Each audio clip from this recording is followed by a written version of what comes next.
Hey everyone, how you doing? This is Amon Green, Green Bay Packers all-time leader in rushing, and you're watching Packers Total Access Live, your daily source for Packer content.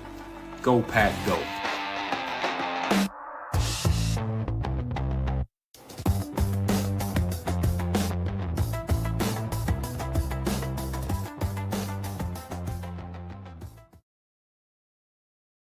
What's up, guys? Welcome into Packers Total Access. My name is Clayton. You can check us out on Packernet.com. Find me on Twitter at Packers_access. Just want to do a quick little stream for you guys this morning. Didn't think I'd have time to talk about it. Lo and behold, we got a few minutes before we go out and grab some brunch. So wanted to hit on this fine that the Bears got in the penalty the penalty was called on Keisean Nixon against the Bears, right?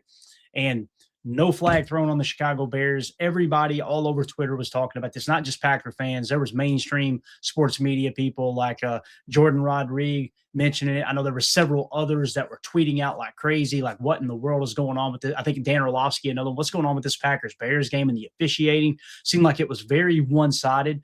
Listen, it would be real easy seeing that the Packers won, that we just turned to, you know what, we won, let's just turn the page. I feel like that's the wrong way to handle it personally. If we want the officiating to get fixed in the National Football League, you can't just call it out when you lose. And I know there's some Bears fans that get upset that we're still talking about this.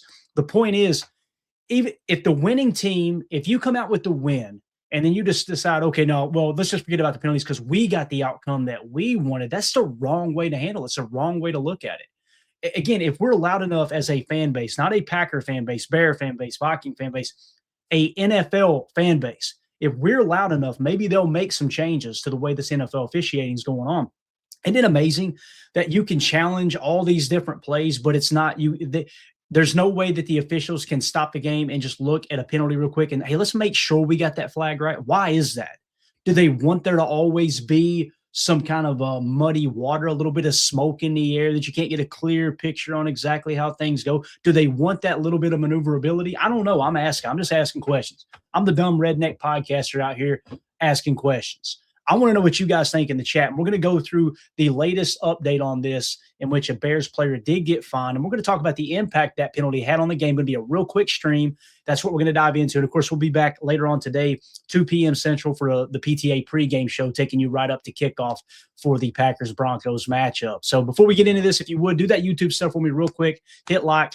Hit subscribe. If this is your first time tuning into PTA, welcome. Thank you for making us a part of your morning, your game day morning. We're not experts. We're not insiders. We're not media members. We're fans just like you talking Packers on a daily basis. So if you're looking for that type of content, make sure you hit subscribe. Click the bell icon when so you're notified when we do go live with these random streams. And make sure you smash that like button, everybody in the chat. I see it's on fire.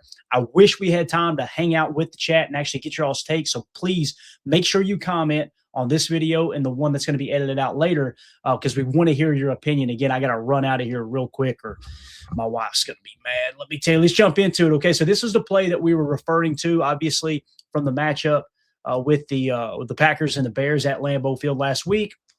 I put this tweet out originally, said Chicago Bear hanging out in Green Bay's huddle, grabs Packer by the throat, Packer pushes him, penalty on the Packers, LOL, right? And you see it got quite a run, 143,000 views, got a lot of interaction here. And again, the point was Luther Burden, he's back behind where the Packers defensive huddle is going to be. And he's just kind of lurking, hanging out. You guys know he had comments earlier in the week. He was running that mouth talking about he's putting the league on notice and this and that. I'm kind of paraphrasing, but you could tell he's got the little man syndrome because teams passed up on him at the draft. So he's just kind of hanging out, John McCarrington Valentine. Well, Keisean Nixon, being the leader he is, he walks over, and as he's walking back toward the huddle, he sees him, John. What's Key do? Key walks up, and I wish I could play the clip here, but you guys know why we can't. You can go watch it yourself. Keisean walks up, goes up to him, says something back to him, probably something like, get the F out of our huddle, right? Because, he's hanging back there trying to provoke. As soon as Key says something, Luther Burden grabs him by the throat. Flags go flying because now Carrington steps in. All Carrington does is knock Luther Burden's hand off of Keisean's neck and tell him to get out of the huddle. Flag flies. Unnecessary roughness on the Green Bay Packers, I think, was the official call. So that's just in case you guys, little refresher on what happened there right now. Moving along, Tom Pelissero tweeted out last night, over on X. And here is the tweet he put up. He said, the NFL fined Bears wide receiver Luther Burden III $11,075 for unnecessary roughness, his role in this altercation last week. Only Packers DB Keyshawn Nixon was flagged. Nixon was not fined. So what does that tell you, guys? What does it tell you? That the NFL went back and looked at it, right? The NFL went back and looked at it, and they said, yeah, we got it wrong. Keyshawn did nothing wrong. Luther Burden was the instigator. He's the one who made physical contact, and we ended up throwing a flag on Key. So we're not going to find Keyshawn Nixon. We're not going to find Carrington Valentine. We're not going to find a single Green Bay Packer on the football field because they did nothing wrong. That's what this is saying. However, we're going to find Luther Burden $11,000 because he instigated. He's the one who put his hands on another player. He grabbed him by the throat. To me, when you grab a player by the throat or you spit on him, I know there's a portion of the fan base that they'll say, oh, Keyshawn needs to control his emotions. I agree. But I'm telling you, man, a player spits in another player's face or a player grabs another player by the throat, if I'm the head coach, knock his damn head off. That's how I feel. Because, again, there's certain things that you can't just go. There were some people saying Keyshawn needs to learn how to flop there. Micah needs to learn how to flop. I will not root for a football team that's going to flop on the football field. Aaron Rodgers never did it. Brett Favre damn sure never did it. Jordan Love refuses to do it. He's lowering his head, lowering the shoulder, and hitting people, right? We want him to stop that, don't get me wrong. But these people that want Green Bay Packers to flop like Josh Allen and Patrick Mahomes and Caleb Williams, you seen it 2 weeks ago. Caleb was 3 yards in bounds, ran up on a defender, started angling toward the out of bounds, and as soon as the defender hit him, he sprints out of bounds like he was shot out of a cannon and flops himself on the ground like he's, oh my God, look at what they did to me. Luckily, the officials didn't throw a flag there. I do not want my players doing that. Let me know in the comments if you disagree with that. I do not want them doing that. If anything, I want them taking a little bit of retaliation shot. It's worth 15 yards to prove a point. That's the way I see it. But again, Keyshawn did nothing wrong here. Let's go to the chat just real quick, not the chat, but the comments. Just see how people are responding here. And I got to be very, very careful with how we hit this, okay? Because you never know what's going to be in the comments. But again, I like this one, right? GTA 6999 says karma's a B and shows the interception right after it, right? All right. Joe on Twitter here at ND Cheesehead says, there's no excuse for not having the ability to overturn crap like this in a game. Amen. That's the whole point of this video, guys. You can challenge the spot of the ball knowing damn well the officials probably are not going to overturn that call because, again, if you can't tell to the inch where it's at, well, there's inconclusive evidence. They give them, again, it's the muddy water. It's that fog of war. They want that little bit of fogginess to where they can kind of sway it in whichever direction they want, right? There's no reason why a 15-yard penalty that put them well within field goal range when our defense was shutting Chicago down. I believe this was in the first half, if I remember correctly, and we'll dive into the details in a second. There's no reason why they can't go, hey, official timeout. What exactly happened? Let's roll the tape. Yeah, that they did nothing wrong. This should be on the Chicago Bears. So imagine if the penalty was called on the Chicago Bears and they're now backed up beyond their own 50. They do not kick that field goal early on, and the Packers go on to probably go up 10-0, 14-0, and the boat race ensues, right? So again, what this does, guys, is it allows fans who think that the game is rigged. And listen, I don't say that in a smart aleck way. If you believe that, I've got to respect your opinion because you get more and more of these things that just make sense. It's common sense. Again, we won the football game.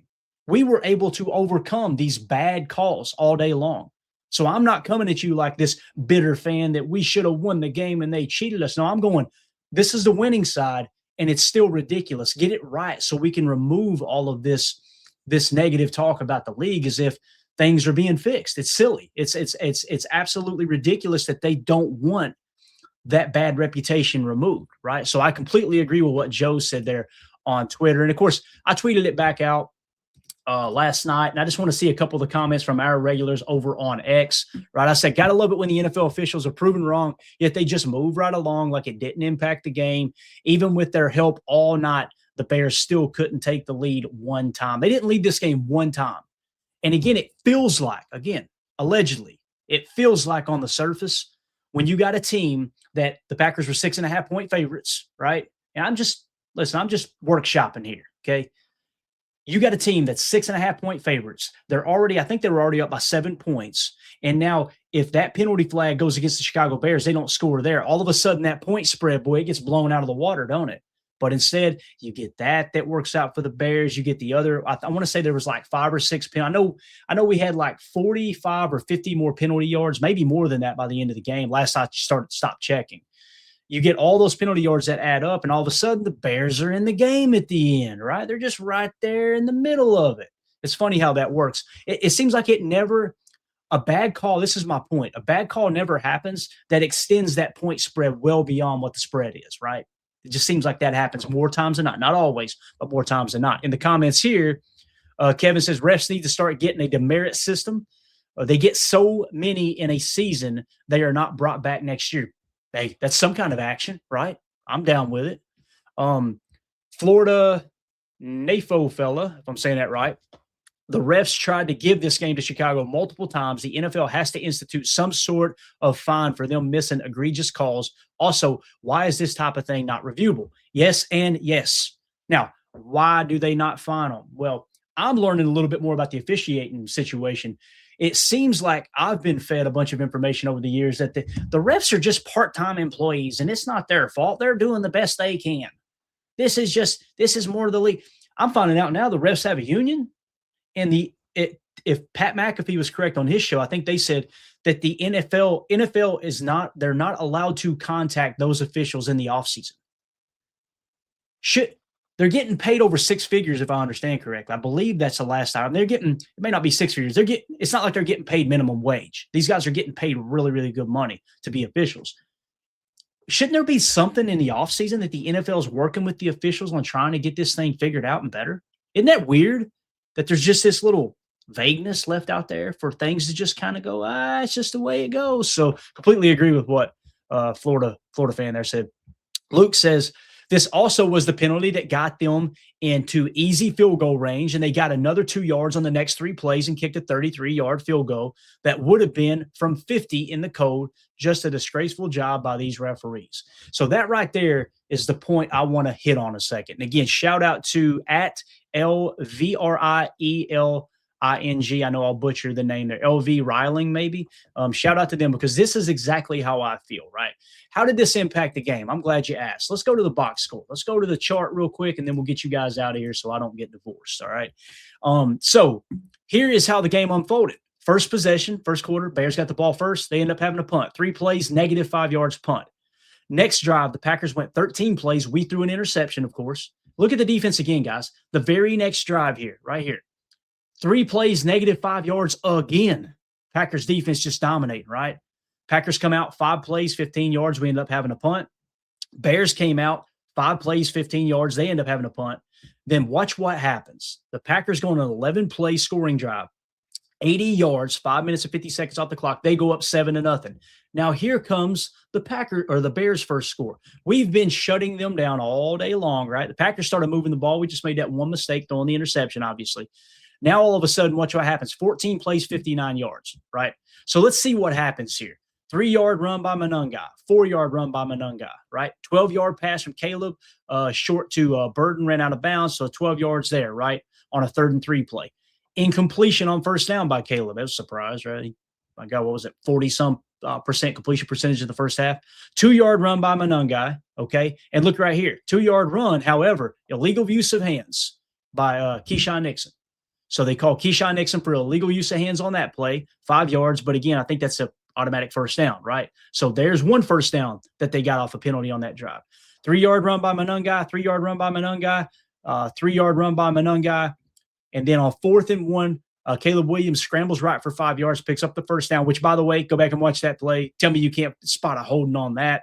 I'm just saying, again, holding is one of those things that's like, if they're not going to call it, just don't call it both ways. I'm over it now. It's got to the point where it's ridiculous, right?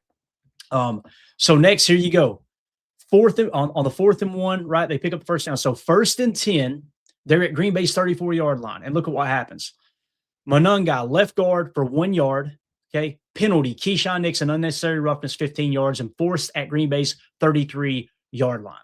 So again, you go from having a 1st and 10 play that was only a 1-yard gain, all right, to throwing a flag for 15 yards that now takes them from the 34-yard line when Caleb hadn't been able to hit a bull in the ass with a mop all day long, right? Packers defense was showing up strong early.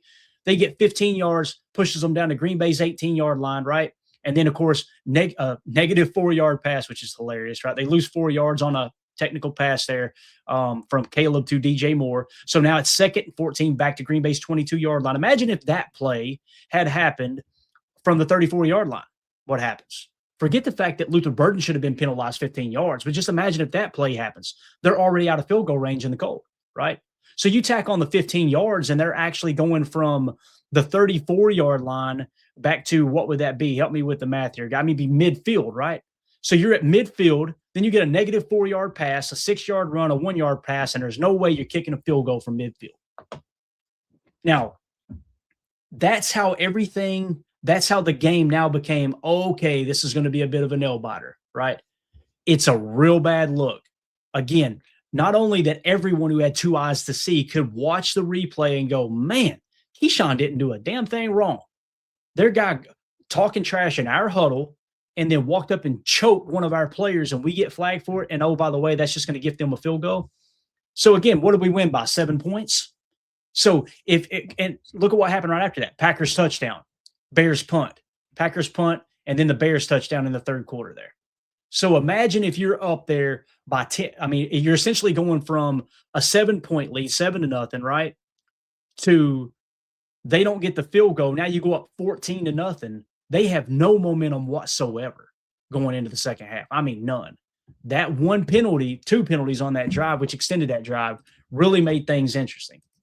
That's the point is, again, we're on the winning side. We're not in here sour apples going, man, that's the reason we lost the game. No, we're in here going, look, we won the game. Packers won the game, right?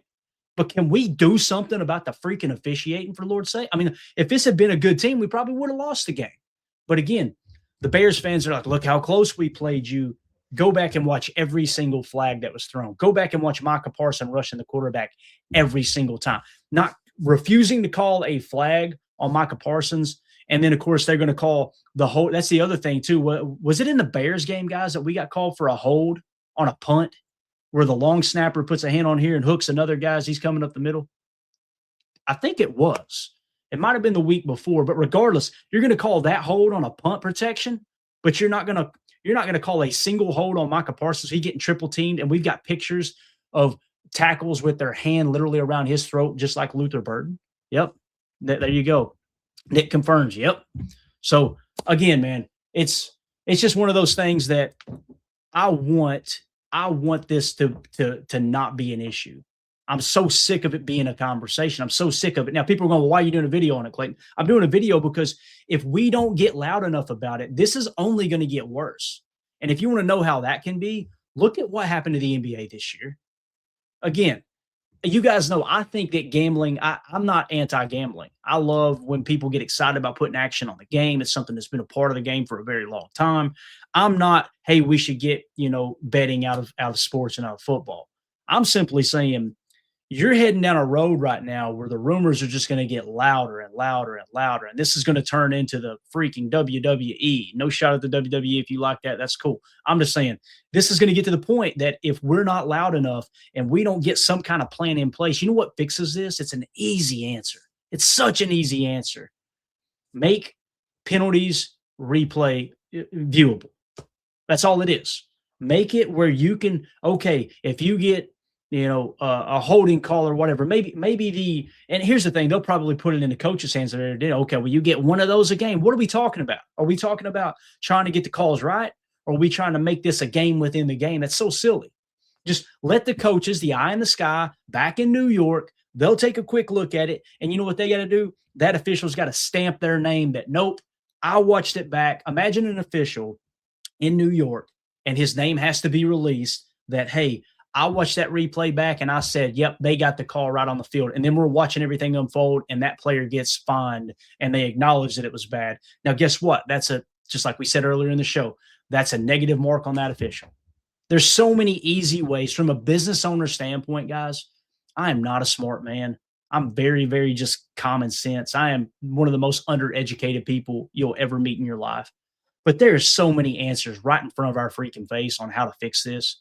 And again, we just continue to just turn away from it, pretend like it's not an issue. So anyway, that's all I got, guys. Got to get out of here. Appreciate everybody jumping in. I know the chat Thank y'all so much. Let us know in the comments what you think. If you're watching this video back later, let us know how you feel about this situation. Maybe you think it's a big nothing burger. Let us know that, right?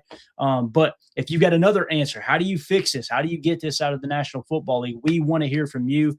Let us know in the comments. Make sure you hit like, subscribe, click the bell icon so you're notified when we go live in the future. Like today, 2 p.m. Central for PTA pregame show. We're going to be taking you right up to kickoff. Packers, Broncos, showing you the recent inactives. Josh Jacobs sounds like he's in. Let's freaking go. We'll give you all that information right up to kickoff. And, of course, we'll be going live for the postgame show. So there we go. As Chester Marco says, dun, dun, dun, dun, dun.